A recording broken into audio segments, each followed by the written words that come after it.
So now I'd like to take you through the specific sections of this course. I've thought it out, and I've separated the course into 7 particular sections that will eventually turn you into that Energizer ninja that I mentioned. So first off, I want to talk about the specific characteristics to really useful Energizers. Not all Energizers are created equal, nor are all facilitators of Energizers. And so I want to be really specific about what makes really useful Energizers really move the needle when it comes to teamwork and psychological safety and impact and getting shit done and increasing energy. They have really, really specific characteristics that I've recognized throughout these 2 decades of testing them out over and over and over again. Secondly, I want to talk about the science of play. I am, after all, a bit of a nerd.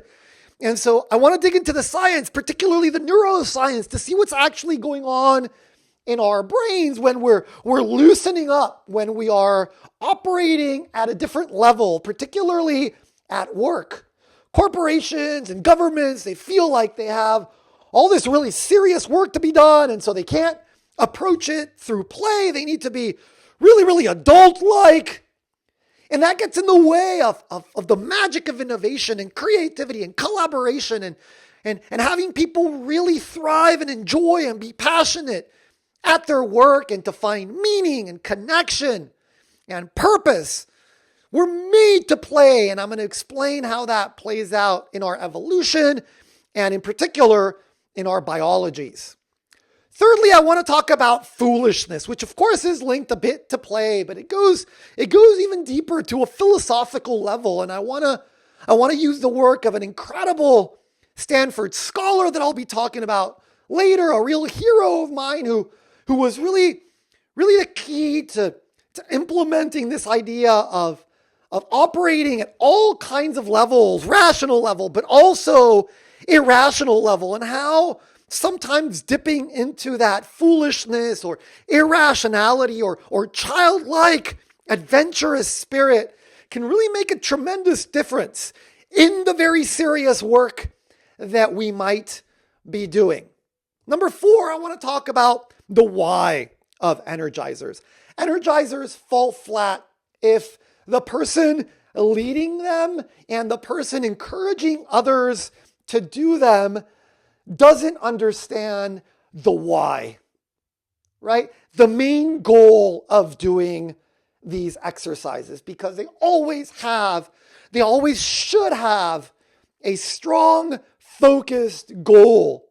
What do I really want to get out of this particular exercise? Regardless of how short it is or how simple it is or how playful it is or whatever it is, it's important to have in the back of our minds a very clear understanding of what we will achieve from implementing these particular Energizers or icebreakers. Then I want to take you through my top tips, my pro tips of implementing these Energizers. Again, most of my career I've spent implementing these kinds of exercises, and I've learned a lot of do's and don'ts, and those are the ones that I want to share with you. Then I also want to talk about all the areas where the shit could potentially hit the fan. Just like I talked about that border town being on the edge. When you are on the edge, there's a risk that these exercises can fall flat. They can also force you to shoot yourself in the foot. Right? They can do the opposite of what you expect them to.